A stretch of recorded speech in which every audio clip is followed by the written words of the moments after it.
الحمد لله رب العالمين والصلاة والسلام على سيد الأنبياء والمرسلين وعلى آله وصحبه أجمعين. أما بعد فأعوذ بالله من الشيطان الرجيم. بسم الله الرحمن الرحيم. لقد كان لكم في رسول الله أسوة حسنة. صدق الله المولانا العظيم. عزیز دوستو، بہنوں، بھائیو، السلام علیکم ورحمۃ اللہ وبرکاتہ. نبی کریم صلی اللہ علیہ وسلم کے حوالے سے اللہ رب العالمین آپ کی حیات طیبہ کو ہمارے لیے بہترین نمونہ قرار دیتے ہیں. یہ آیت اپنے حکم کے لحاظ سے عام بھی ہے اور خاص بھی. اس پر گفتگو کرنے سے پہلے میں اس کے کچھ پہلوؤں کی طرف آپ کی توجہ مبذول کرانا چاہتا ہوں. نبی کریم صلی اللہ علیہ وسلم کے علاوہ ایک حضرت ابراہیم علیہ السلام ایسی شخصیت ہے جن کے اسوہ کو اللہ تعالیٰ نے قرآن پاک میں اسوہ حسنہ قرار دیا. اس کے علاوہ جو باقی انبیاء ہیں ان کا تذکرہ جب بھی اللہ رب العالمین نے کیا ان میں کسی کے ساتھ اسوہ حسنہ کا تذکرہ نہیں کیا گیا، اور یوں معلوم ہوتا ہے کہ گویا وہ اپنی قوم کے لیے بھی شاید کامل نمونہ نہیں قرار دیے گئے تھے. اس کی وجہ قرآن پاک سے ہمیں معلوم ہوتی ہے کہ حضرت یعقوب علیہ السلام، جن کا لقب اسرائیل تھا اور جن کی نسبت سے وہ پوری قوم بنی اسرائیل کہلائی، ان کو مخاطب کر کے قرآن پاک میں اللہ رب العالمین نے یہ ارشاد فرمایا: کل الطعام کان حلا لبنی اسرائیل الا ما حرم اسرائیل علی نفسہ من قبل ان تنزل التوراۃ. کہ کھانے پینے کی تمام حلال چیزیں وہ بنی اسرائیل کے لیے حلال تھیں سوائے اس کے جو اسرائیل نے خود اپنے لیے حرام قرار دی تھی. روایات میں آتا ہے کہ حضرت یعقوب علیہ السلام نے کسی بھی وجہ سے اونٹ کے گوشت کو اپنے اوپر حرام قرار دے دیا تھا، لیکن یہ ان کا ایک ذاتی فعل تھا اور اللہ رب العالمین نے اس کی مذمت بھی نہیں کی، اس پر ان کو ڈانٹا بھی نہیں اور نہ ہی ان کو اس سے منع کیا. ایسی کوئی چیز قرآن پاک سے ہمیں معلوم نہیں ہوتی. گویا ان کو اس ایک ذاتی فعل کو ذات کی حد تک رکھا. البتہ بنی اسرائیل کو اس پر ڈانٹ پلائی کہ تم نے کھانے پینے کی وہ چیزیں اپنے اوپر کیوں حرام قرار دی تھی.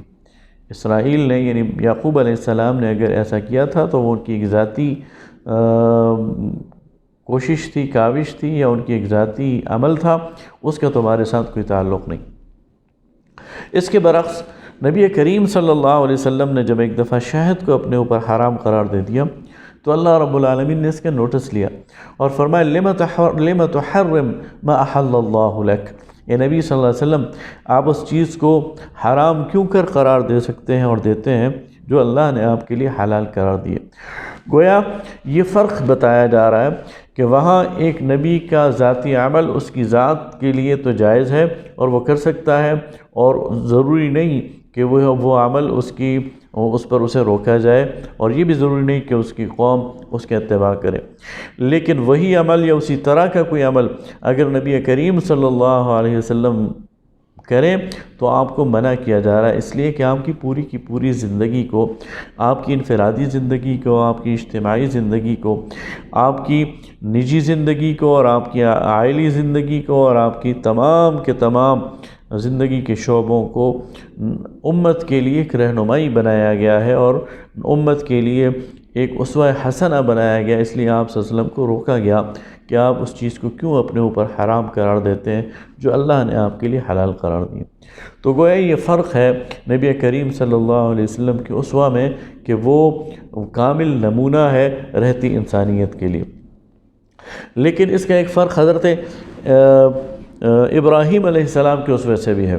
قرآن پاک میں سورہ الممتحنہ میں اللہ تعالیٰ نے حضرت ابراہیم علیہ السلام کے اسوے کو بھی اسوہ حسنہ قرار دیا، لیکن ایک قید اس پر لگا دی. فرمایا کہ قد كانت لكم اسوة حسنة في ابراہیم والذین معه اذ قالوا لقومهم انا براء منكم ومما تعبدون من دون اللہ.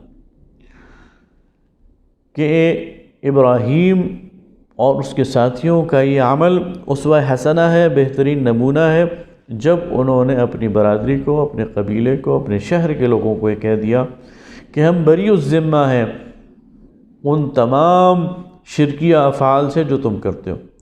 گویا یہاں اللہ رب العالمین ابراہیم علیہ السلام کے اس سٹینڈ کو، اس موقف کو اسوہ حسنہ قرار دے رہے ہیں کہ جو انہوں نے اپنی قوم کے خلاف لیا، توحید پر جمے رہے اور شرک کا انہوں نے ابطال کیا۔ والذین معہ سے مراد ان کے بھتیجے حضرت لوط علیہ السلام ہیں جو پیغمبر ہیں، اور ان کی بیگم ہیں حضرت سارہ۔ یہی 3 افراد تھے جو توحید پر قائم رہے اور جنہوں نے اپنی پوری کی پوری قوم کو للکارا اور ان کی اس شرک سے اپنے آپ کو آلودہ نہیں کیا۔ لیکن اسی آیت کے آخر میں فرمایا الا قول ابراہیم، سوائے ابراہیم کے اس قول کو، وہ اسوہ حسنہ نہیں ہے۔ الا قول ابراہیم اس لأبیہ لأستغفرن لک، ابراہیم کا وہ قول جو انہوں نے اپنے والد سے کہا کہ میں تمہارے لیے اللہ سے بخشش چاہوں گا۔ تو اللہ رب العالمین ابراہیم علیہ السلام کے اس قول کو اسوہ حسنہ قرار نہیں دے رہے، اور ان کی زندگی سے اور ان کے اسوہ حسنہ سے اس کو باہر نکال رہے ہیں۔ تو گویا غیر مشروط طور پر صرف ایک ہی ذات ہے، اور وہ ہے جناب محمد الرسول اللہ صلی اللہ علیہ وسلم، جن کی ساری زندگی کو اللہ تعالیٰ اسوہ حسنہ قرار دے رہا ہے۔ اور جو بھی چیز آج ہم تک پہنچتی ہے، اگر ہمیں یہ صحت معلوم ہو جائے کہ وہ واقعی رسول اللہ صلی اللہ علیہ وسلم کا قول ہے، یا آپ صلی اللہ علیہ وسلم کا فعل ہے، یا آپ صلی اللہ علیہ وسلم کا کوئی حکم ہے، تو وہ ہمارے لیے اسوہ حسنہ ہے، اور اس پر آنکھیں بند کر کے عمل کرنا یہ مومن کے لیے کے شایان نشان ہے۔ یہ جو آیت ہے یہ اپنے حکم میں عام ہے، لیکن اس کے ایک اور خاص پہلو بھی ہے۔ یہ آیت یعنی اسوہ حسنہ نبی کریم صلی اللہ علیہ وسلم کے تمام اعمال وہ ہمارے لیے بہترین نمونہ ہے۔ آپ صلی اللہ علیہ وسلم نے مسواک کو پسند کیا تو یہ سنت ہے اور یہ بہترین عمل ہے۔ آپ صلی اللہ علیہ وسلم نے جن غذاؤں کو پسند کیا وہ ہمارے لیے بہترین نمونہ ہے۔ آپ صلی اللہ علیہ وسلم نے لباس کے جو انداز پسند کیا وہ ہمارے لیے بہترین نمونہ ہے۔ آپ صلی اللہ علیہ وسلم نے استراحت کی جو طریقے اور گفتگو کے اور ملاقات کے جو طریقے متعارف کرائے وہ سارے کے سارے ہمارے لیے، اور جو وہ بہترین نمونہ ہے، اور جو طہارت کے اور جو نظافت کی مثالیں آپ صلی اللہ علیہ وسلم نے قائم کی وہ سب کچھ ہمارے لیے بہترین نمونہ ہے۔ لیکن اس آیت کا ایک خاص مفہوم بھی ہے، اور وہ خاص مفہوم کیوں ہے؟ وہ خاص مفہوم متعین ہوتا ہے اس کی شان نزول سے۔ یہ آیت سورہ احزاب میں نازل ہوئی ہے، اور سورہ احزاب غزوہ خندق کے موقع پر نازل ہوئی ہے۔ نبی کریم صلی اللہ علیہ وسلم کی سیرت کا اگر ہم مطالعہ کریں تو ہمیں نظر آتا ہے کہ نبی کریم صلی اللہ علیہ وسلم کی زندگی میں، آپ کی حیات طیبہ میں بہت مشکل مواقع آئے۔ طائف کا موقع بہت مشکل موقع تھا، ہجرت کی رات بہت مشکل رات تھی، بدر کا میدان بہت مشکل میدان تھا، احد کا میدان بہت مشکل میدان تھا۔ لیکن قرآن پاک کے مطالعے سے پتہ چلتا ہے کہ آپ صلی اللہ علیہ وسلم کی حیات طیبہ میں سب سے مشکل ترین مرحلہ وہ غزوہ احزاب کا موقع ہے۔ خود قرآن کا تبصرہ اس پر اگر آپ دیکھیں، اذ جاؤکم من فوقکم، جب لشکر تمہارے اوپر چڑھ دوڑے، ومن تحت ارجلکم، اور تمہارے قدموں کے نیچے سے گھس آئے، وَإِذْ زَاغَتِ الْأَبْصَارُ، جب آنکھیں پھٹ گئیں اور پتھرا گئیں، وَبَلَغَتِ الْقُلُوبُ الْحَنَاجِرَ، اور کلیجے منہ کو آنے لگ گئے، وَتَظُنُّونَ بِاللَّهِ الظُّنُونَ، اور جو کمزور ایمان کے لوگ تھے وہ اللہ کے بارے میں بدگمانی کے شکار ہو گئے۔ ایسے سخت موقع پر اللہ رب العالمین فرماتا ہے لَقَدْ كَانَ لَكُمْ فِي رَسُولِ اللَّهِ أُسْوَةٌ حَسَنَةٌ، تمہارے لیے رسول اللہ کی زندگی میں بہترین نمونہ ہے۔